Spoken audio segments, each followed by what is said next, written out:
Clara Finch squinted against the salt-laced wind whipping off the gray expanse of the Atlantic. Port Blossom wasn't much to look at, a cluster of weathered houses huddled around a small harbor, the air thick with the smell of fish and brine. It was the kind of place that time seemed to have forgotten, a place where secrets clung to the fog like barnacles to a hull. She pulled her trench coat tighter around her, the damp chill seeping into her bones. This was not how she'd envisioned spending her Tuesday. Clara was an insurance investigator, not an adventurer. Her usual haunts were sterile office buildings, not windswept docks. Yet here she was, dispatched to this remote outpost to investigate the sinking of the Silent Sailor, a cargo ship that had met its end against the jagged teeth of St. Jude's Reef. The Reef, a notorious ship killer, was locally whispered to be cursed. Clara, however, preferred facts to folklore. The harbor master, a man named Silas with a face like crumpled parchment, greeted her with a weary nod. His office, tucked away in a small shack on the pier, was a chaotic jumble of charts, fishing nets, and half-empty coffee mugs. He offered her a lukewarm cup, which she politely declined. "St. Jude's has claimed another one then," Silas sighed, gesturing toward the window overlooking the restless sea. "She went down quick, they say. No distress call, no nothing." Clara pulled out her notepad. And the Silent Sailor was carrying? "General cargo, according to the manifest," Silas replied, pulling a crumpled document from a precarious pile. "But there's always talk. Some say she carried more than what's on paper. Things best left unsaid." He gave her a pointed look, his eyes hinting at something unspoken. Clara, accustomed to reading between the lines, recognized the veiled warning. Small towns had their own codes, their own unwritten rules. She decided to play it straight. "The insurance company is concerned about the discrepancies between the declared cargo and the ship's reported draft," Clara said, tapping her pen against the manifest. "It seems the Silent Sailor was carrying significantly more weight than what was officially listed." Silas shrugged. "Happens all the time. Sometimes things get misplaced. Or maybe the captain just wasn't too particular about his paperwork." Clara doubted it. The discrepancy was too significant to be a simple clerical error. Something wasn't adding up. She spent the next few hours poring over the ship's manifest, cross-referencing it with the port authorities' records. The more she dug, the more inconsistencies she unearthed. The Silent Sailor's cargo had been loaded in several different ports, with vague descriptions and questionable weights. It was as if someone had deliberately tried to obscure the ship's true contents. As dusk settled over Port Blossom, casting long shadows across the harbor, Clara decided to visit the local pub, the Salty Siren. She hoped to glean some information from the town's more informal channels. The pub was dimly lit, filled with the murmur of conversations and the clinking of glasses. Fishermen, their faces weathered by years at sea, sat huddled around tables, their voices low. Clara ordered a glass of water and sat at the bar, her ears tuned to the surrounding conversations. She caught snippets of whispered rumors, a shadowy figure seen escaping the sinking ship, whispers of smuggled goods, and the ever-present curse of St. Jude's Reef. A gruff voice interrupted her eavesdropping. "You the insurance lady?" Clara turned to see a grizzled fisherman with a face like a weathered map. He had kind eyes, though, that seemed to hold a depth of unspoken stories. "Clara Finch," she replied, extending her hand. "Arthur Mercer," he said, gripping her hand firmly. "Heard you were asking about the Silent Sailor." Clara nodded. "I'm trying to understand what happened." Arthur took a long swig of his beer. "St. Jude's took her, same as she's taken many others. But this time was different." He leaned closer, his voice dropping to a conspiratorial whisper. "I saw someone, just before she went down. A figure clinging to a piece of wreckage. They weren't part of the crew. A stowaway maybe." Clara's interest peaked.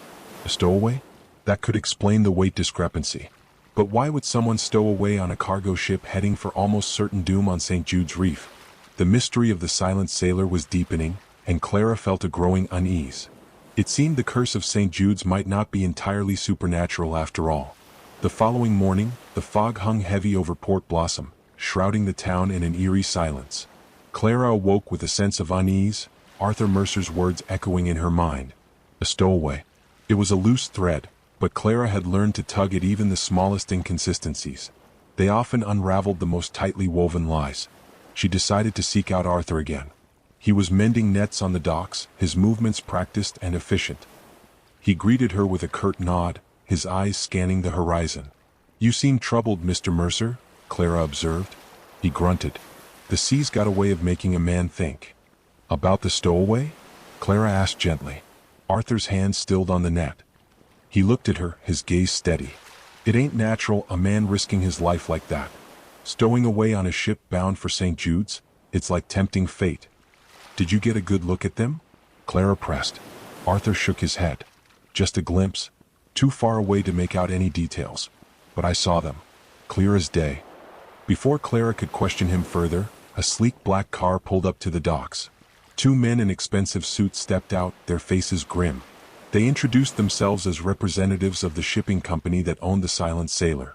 Their names were Mr. Harrison and Mr. Davies, and their demeanor was a strange mix of impatience and indifference. They seemed less concerned about the lost ship and more eager to discuss the insurance claim. "We're cooperating fully with the authorities, of course," Mr. Harrison said smoothly, his eyes flicking towards Clara. "A tragic accident. The reef is a known hazard." "But the discrepancies in the manifest," Clara began. Mr. Davies cut her off. "Minor clerical errors. Nothing to be concerned about. We're prepared to settle the claim quickly and efficiently. We understand time is of the essence." Their eagerness to close the case only fueled Clara's suspicions. If the sinking was truly an accident, why the rush? And why the nonchalant attitude about the lost cargo? Something about their demeanor felt staged, rehearsed. She excused herself from the company representatives and turned back to Arthur. "What do you make of them?" she asked quietly. Arthur spat on the dock. "City slickers. Don't care about the sea or the men who make their living from it. They only care about their bottom line." He paused, then added, "There's been talk. Whispers in the salt air. About the company, about what they're really shipping." Clara leaned in. "What kind of talk?" Arthur hesitated. They say the Silent Sailor wasn't carrying just general cargo. They say she was hauling something dangerous." "Dangerous how?" Clara asked, her pulse quickening. Arthur shrugged. "Nobody knows for sure. Just rumors. But folks around here know to trust their gut. And my gut tells me something ain't right." Clara thanked Arthur and returned to her rented room at the Seaside Inn, a small, cozy establishment overlooking the harbor. She spread out the ship's documents on the small table, trying to piece together the fragments of information she had gathered.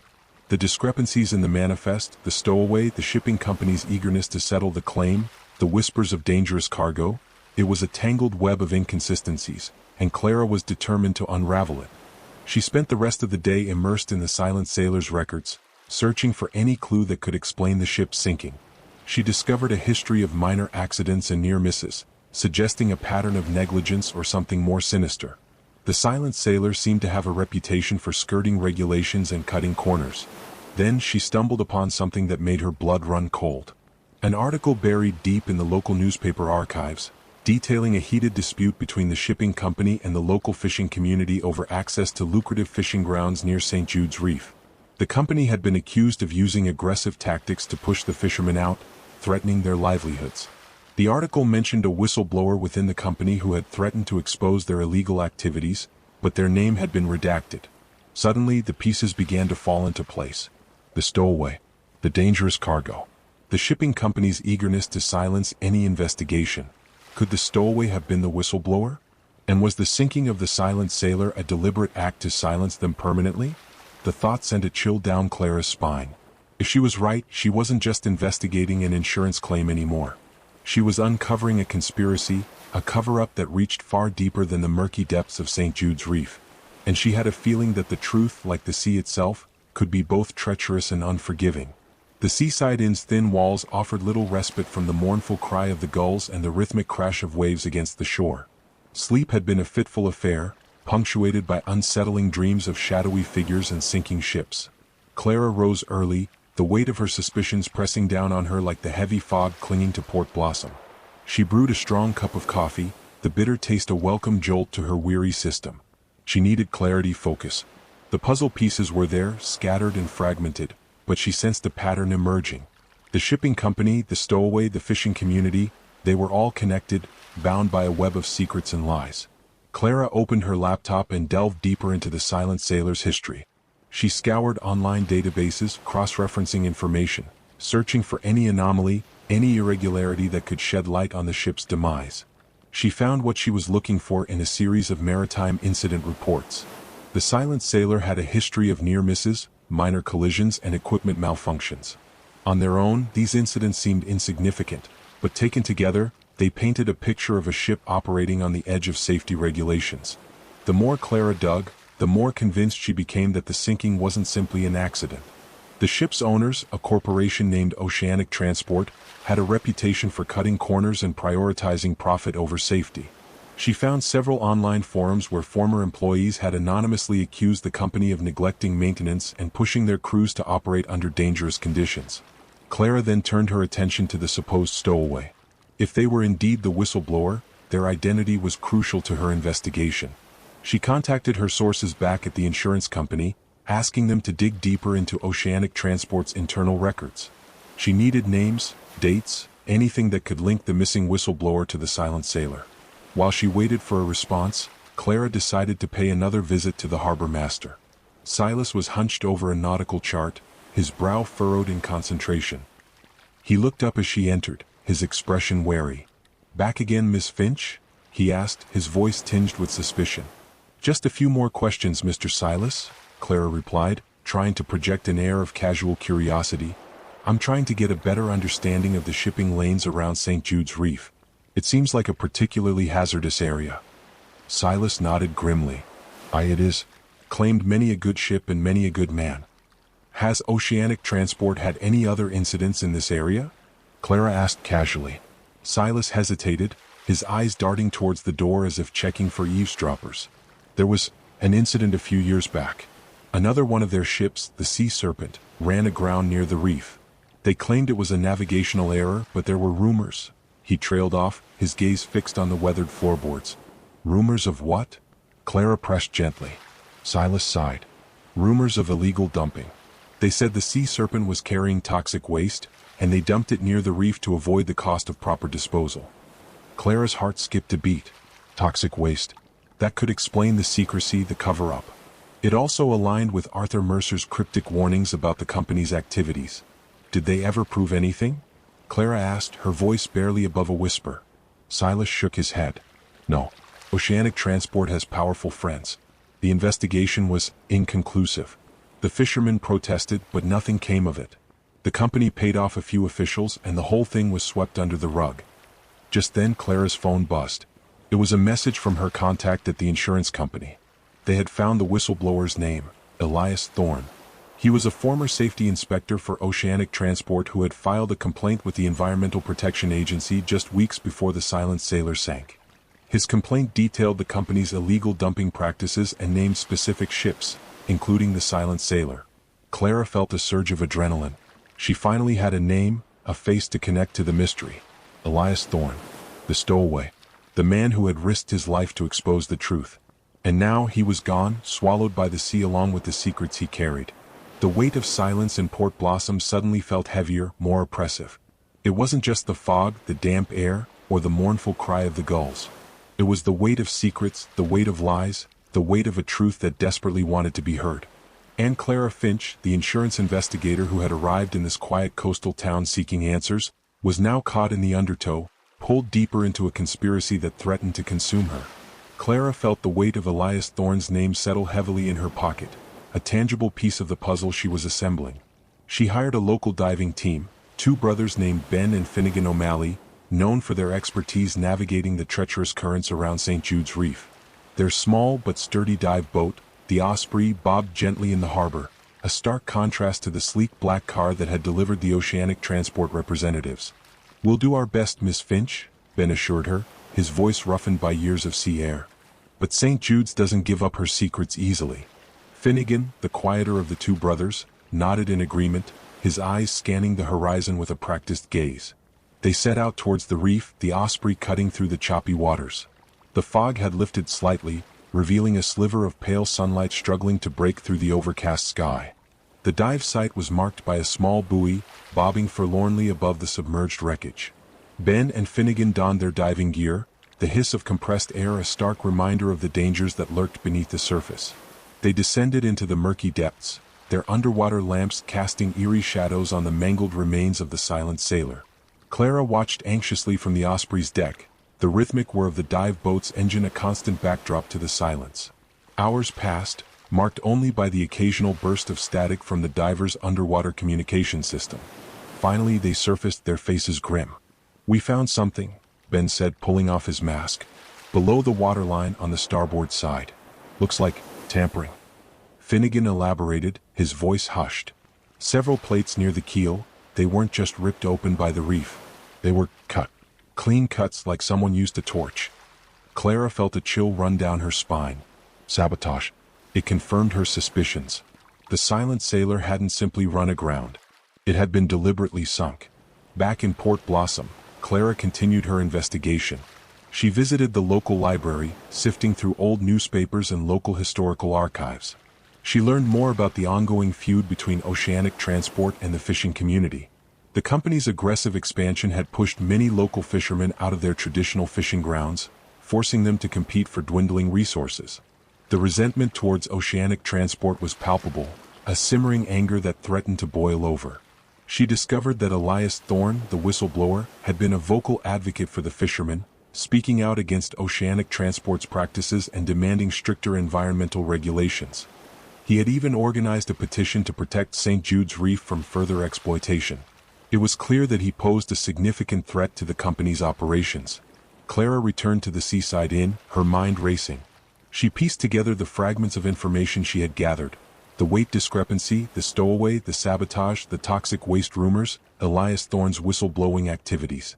It all pointed to a deliberate act, a calculated cover-up orchestrated by oceanic transport. She reviewed the Silent Sailor's manifest again, this time focusing on the ports where the cargo had been loaded. One port in particular stood out: a small, privately owned facility located on a remote island off the coast. The facility was owned by a subsidiary of Oceanic Transport and had a reputation for lax security and questionable practices. Clara suspected this was where the toxic waste had been loaded onto the Silent Sailor. As dusk settled over Port Blossom, Clara decided to visit Arthur Mercer again. She found him at the Salty Siren, nursing a pint of ale. He greeted her with a weary nod, his eyes filled with a mixture of sadness and anger. "Heard about the diver's findings?" he said, his voice low. "St. Jude's didn't take the Silent Sailor. They did."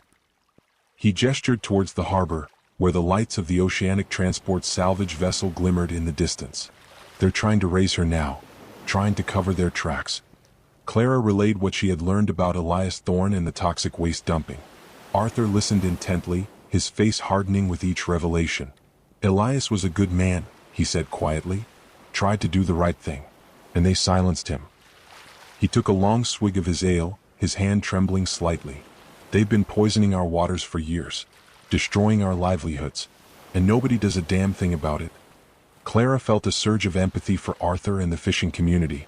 They had been betrayed, their voices ignored, their livelihoods threatened. And now, one of their own had paid the ultimate price for trying to expose the truth. "We need to stop them," Clara said, her voice firm. Arthur looked at her, his eyes glinting with a newfound resolve. "We will," he said, his voice low and steady. "We will." The seaside inn's usually comforting rhythm, the gentle creak of floorboards, the distant murmur of the sea, was replaced by an unsettling silence.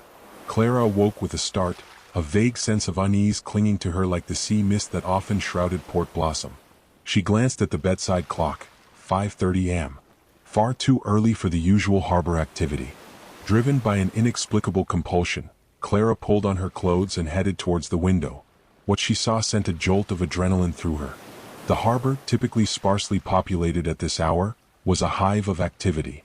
Not the usual scattering of fishing boats heading out for the day's catch, but a flotilla, a silent armada of at least 40 vessels, gathered in a precise, almost unervingly ordered formation around St. Jude's Reef. They weren't fishing. They weren't moving. They just stood. A silent, unwavering presence against the backdrop of the rising sun. Clara's mind raced. What was the meaning of this? Was it a protest? A demonstration? She couldn't shake the feeling that this display, this silent assembly, was somehow connected to the Silent Sailor, to Elias Thorne, to the secret she was uncovering. She needed answers. She needed to speak to Arthur Mercer. She rushed downstairs and out into the pre-dawn chill, the damp air biting at her exposed skin. The Salty Siren wouldn't be open yet, but she knew where to find Arthur. He was usually on the docks before sunrise, preparing his boat, the Seabird, for the day's work. Today, however, the Seabird was part of the silent flotilla. Arthur stood at the helm, his weathered face etched with a grim determination, his eyes fixed on the distant reef. He didn't seem surprised to see her. "You see it now, don't you?" he asked, his voice barely above a whisper, as if afraid to break the strange, pregnant silence that hung over the harbor. "See what?" Clara asked, her voice trembling slightly. The sheer scale of the assembly, the silent unity of purpose it projected, was both awe-inspiring and deeply unsettling. Arthur gestured towards the flotilla. "This isn't just about Elias. It's about all of us. About our way of life. About protecting what's ours." He turned back to the reef, his eyes narrowed against the glare of the rising sun. "They took him from us. They poisoned our waters. They tried to steal our livelihoods. But they underestimated us. They underestimated the sea." What are you doing?" Clara asked, her voice barely a whisper. Arthur's lips curled into a thin smile. "We're taking back what's ours. We're showing them that the sea has a memory, and it doesn't forget." He explained that after Clara had told him about Elias Thorne and the potential environmental damage, he'd rallied the fishing community. The fishermen, already on edge from years of oceanic transport's encroachment, were outraged by the news of Elias's fate and the potential contamination of their fishing grounds. They had agreed to join forces, to take a stand against the corporation that threatened their existence. "We knew they'd try to recover whatever they dumped," Arthur said, his voice hardening. "They think they can just sweep it under the rug like they always do. But we're not going to let them." Clara looked at the flotilla again, the boats positioned with a precision that belied their seemingly haphazard arrangement. She realized then that this wasn't a random gathering. It was a carefully orchestrated maneuver, a strategic blockade. The 40 boats weren't simply protesting. They were forming a barrier, a wall of wood and steel, preventing any access to St. Jude's Reef. You anticipated this?" Clara asked, her voice filled with a mixture of awe and disbelief. Arthur nodded. "We know these waters better than anyone. We know the currents, the tides, the hidden passages. We know how to use the sea to our advantage." He pointed towards a specific point in the formation, near the submerged wreckage of the Silent Sailor. "That's where they dumped it," he said, his voice low and steady. "The toxic waste. They stashed it aboard the Silent Sailor, intending to retrieve it later. But we were watching. We knew." Clara's mind raced. The flotilla wasn't just a protest, it was a trap. A carefully planned operation to prevent oceanic transport from retrieving the incriminating evidence. The fishermen, using their intimate knowledge of the sea, had outmaneuvered a powerful corporation, turning the very waters that sustained them into a weapon against those who threatened their way of life. The sun finally broke through the clouds, casting a golden glow over the assembled boats. The silent flotilla, once a symbol of unease, now seemed to radiate a quiet strength, a collective defiance against the forces that sought to silence them. Clara felt a surge of hope. Perhaps, in this remote corner of the world, justice could still be found, not in the sterile confines of a courtroom, but in the heart of a community united by the sea. The silence, once oppressive, now felt different. It was no longer the silence of fear or resignation, but the silence of strength, of resolve, of a community holding its breath, waiting for the tide to turn. Anne Clara Finch, the insurance investigator who had arrived in Port Blossom seeking answers, now found herself at the heart of a story far larger and far more consequential than she could have ever imagined. The silent flotilla had gathered, and the sea, it seemed, was about to give up its secrets. The national media descended on Port Blossom like a flock of hungry gulls, their cameras and microphones vying for the best vantage point to capture the dramatic standoff at St. Jude's Reef. The story of the silent flotilla, the defiant fishermen, and the whispers of corporate malfeasance had captivated the nation. Oceanic Transport, once a faceless corporation, was now thrust into the harsh glare of public scrutiny. Mr. Harrison and Mr. Davies, their polished composure now replaced by a thinly veiled panic, paced the docks, fielding calls from their superiors and issuing terse statements to the press.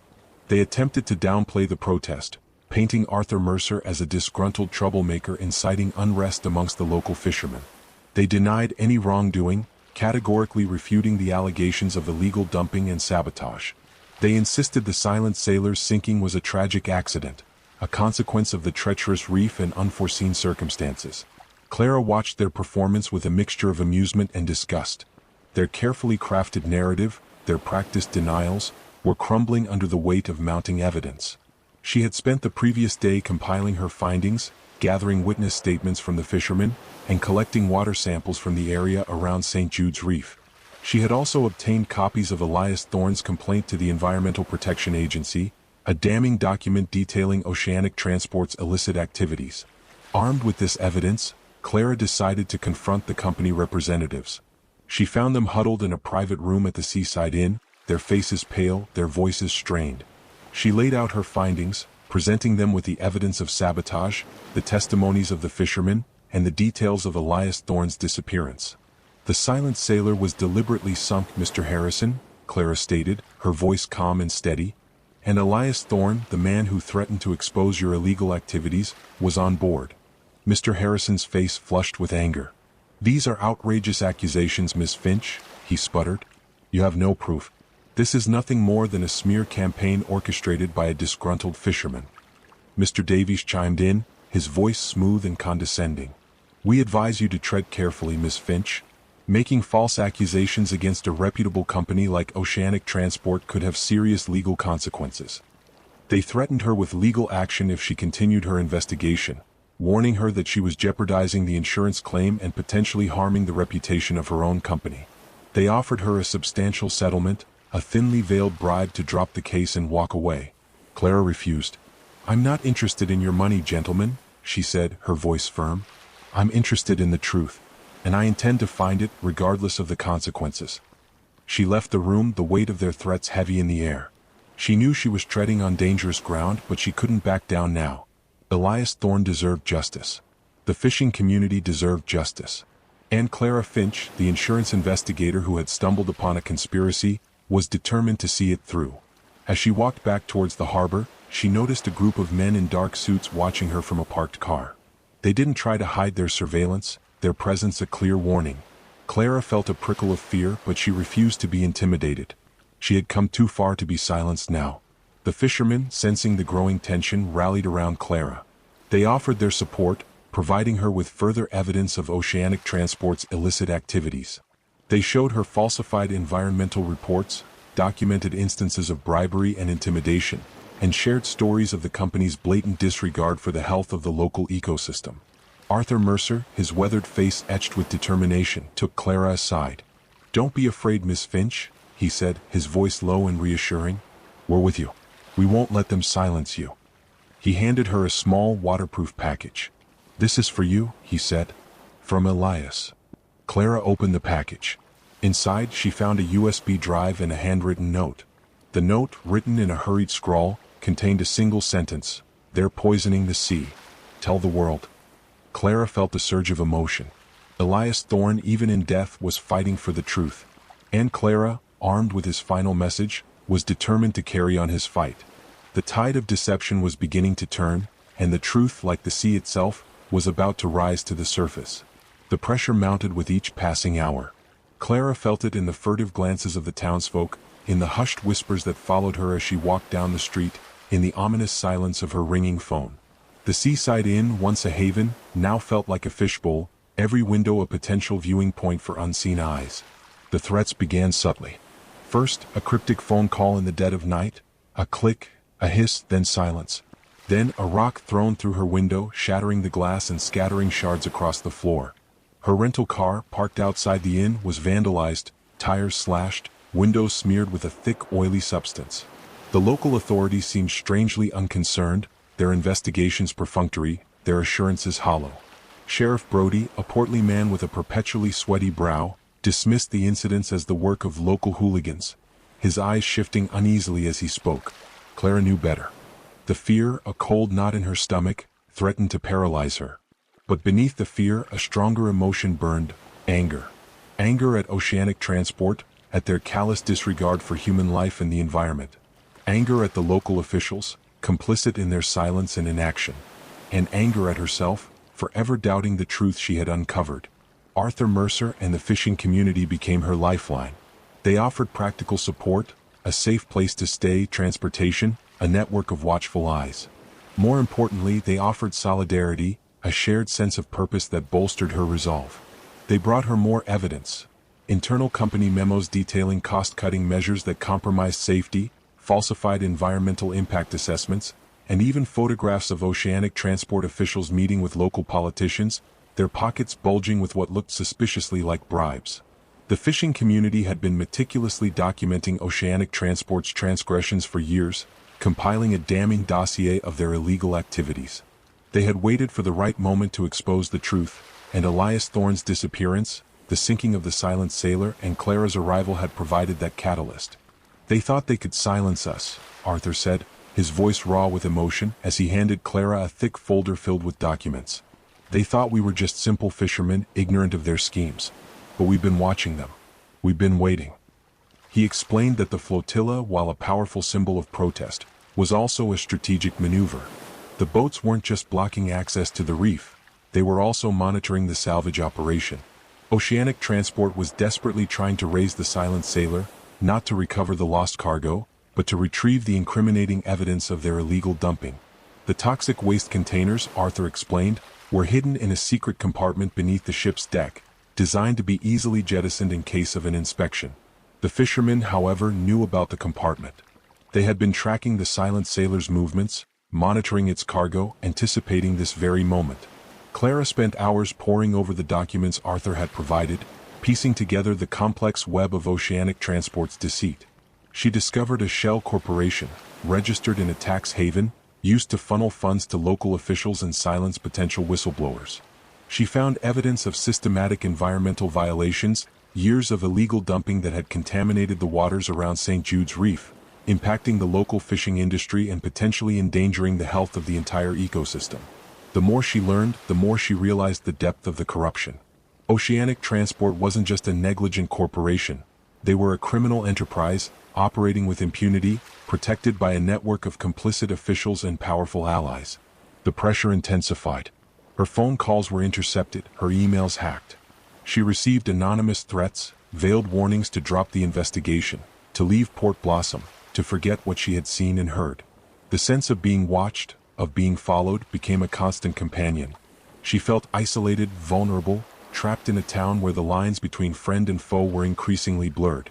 One evening, as she sat alone in her room at the Seaside Inn, reviewing the evidence, she heard a knock on the door. It was late, almost midnight. She hesitated, her hand hovering over the doorknob. She peeked through the peephole but saw only darkness. "Who is it?" she called out, her voice trembling slightly. Silence. Then, a muffled voice, barely audible above the sound of the wind and waves. "It's Arthur." Clara cautiously opened the door. Arthur stood in the hallway, his face pale, his eyes filled with a mixture of fear and urgency. He stepped inside, closing the door quickly behind him. "They know," he said, his voice barely above a whisper. "They know about the evidence. They know about you." He explained that Oceanic Transport had discovered the fishermen's surveillance operation. They had infiltrated the community, bribed informants, and uncovered the extent of their knowledge. They were now moving to silence them, to destroy the evidence, and to discredit Clara's investigation. "They're coming for you, Miss Finch," Arthur said, his voice grim. "You need to leave. Now." Clara felt a wave of fear wash over her. She had underestimated the reach of Oceanic Transport, their ruthlessness, their willingness to protect their secrets at any cost. She had thought she could expose the truth, bring them to justice. But now she realized she was in over her head. She was playing a dangerous game and the stakes had just been raised. The price of truth, it seemed, was higher than she had anticipated. But even in the face of fear, a flicker of defiance remained. She had come too far to turn back now. She had a responsibility to Elias Thorne, to the fishing community, to the sea itself. She would not be silenced. She would not back down. She would find the truth no matter the cost. Arthur Mercer's words hung heavy in the air, each syllable a hammer blow against the fragile illusion of safety Clara had constructed around herself. "They're coming for you, Miss Finch. You need to leave. Now." She knew he was right. Staying in Port Blossom was a death sentence, a slow, agonizing descent into the clutches of a corporation that clearly held no regard for human life. But leaving meant abandoning the fishermen, surrendering to the very forces that had silenced Elias Thorne. Clara looked at Arthur, his weathered face a mask of grim determination, and a new resolve hardened within her. Running wasn't an option. Not anymore. "What's their plan?" she asked, her voice steadier than she expected. Arthur explained that Oceanic Transport had dispatched a team of security consultants, mercenaries in Clara's estimation, to Port Blossom. Their mission was twofold: to retrieve the toxic waste containers from the Silent Sailor and to neutralize anyone who posed a threat to the company. He'd learned of their arrival from a contact at the local marina, a young dockhand sympathetic to the fishermen's cause. The mercenaries were expected to arrive under cover of darkness, utilizing high-speed boats to bypass the flotilla and reach the wreckage. "They think they can outmaneuver us," Arthur said, a grim smile playing on his lips. "They don't know these waters like we do." Clara's mind raced, piecing together the fragmented information. The flotilla wasn't just a blockade, it was a strategic trap, a carefully orchestrated ambush waiting to be sprung. The fishermen, with their intimate knowledge of the local currents, tides, and hidden passages, had a distinct advantage.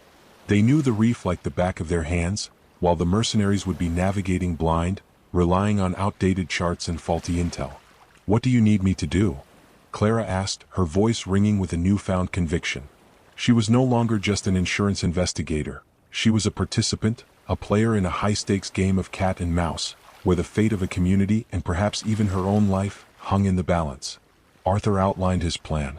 The flotilla would maintain its position, creating the illusion of a static blockade.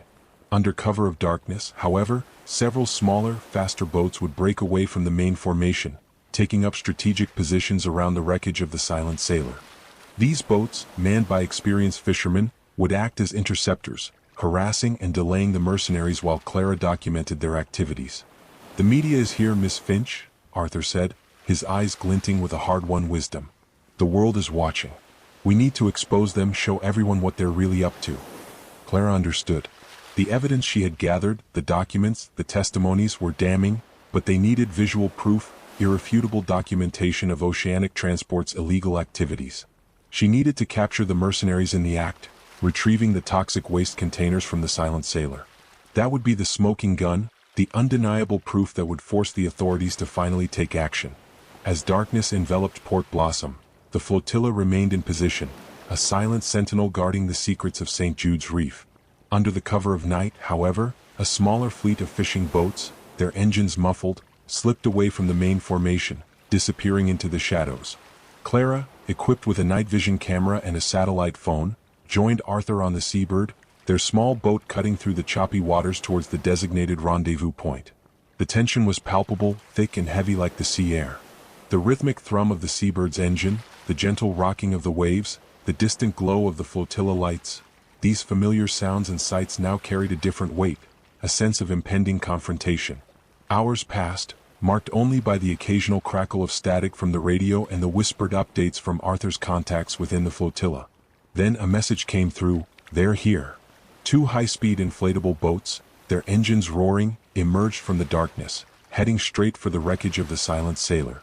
They were moving fast, their navigation lights extinguished, as if trying to avoid detection. But the fishermen were waiting. As the mercenaries reached the dive site, the smaller fishing boats, their presence previously concealed by the darkness and the undulating waves, emerged from the shadows, their engines sputtering to life. They surrounded the inflatable boats, their movements swift and coordinated, like a pack of wolves closing in on their prey. They didn't attack, they simply harassed, circling the mercenaries, cutting off their escape routes, preventing them from reaching the wreckage. Clara, her heart pounding in her chest, documented the scene, capturing the frantic movements of the mercenaries, their frustrated shouts echoing across the water. She zoomed in on the inflatable boats, capturing the Oceanic Transport logo emblazoned on their sides, a stark reminder of the corporation's involvement. Then she saw it, a diver emerging from one of the inflatable boats, disappearing beneath the surface. He was heading for the Silent Sailor, heading for the secret compartment, heading for the toxic waste containers. The fishermen continued their harassment, their boats bumping against the inflatables, creating a chaotic scene of confusion and disarray. The mercenaries, realizing they were trapped, made a desperate attempt to escape, but the fishermen anticipated their every move, their boats forming a tight cordon around the inflatable vessels. Just then, the diver resurfaced, his arms laden with a heavy, sealed container. Clara zoomed in, capturing the container's markings, the biohazard symbols clearly visible in the camera's night vision display. It was the smoking gun, the irrefutable proof she had been searching for. With the evidence secured, Arthur signaled the other fishing boats to withdraw. They melted back into the darkness, leaving the mercenaries stranded, their mission thwarted, their activities exposed. Clara transmitted the footage to her contacts at the insurance company, instructing them to release it to the media immediately. As dawn broke over Port Blossom, the story of the silent flotilla's daring maneuver, the fishermen's ingenious trap, and oceanic transport's attempted cover-up exploded across the national news.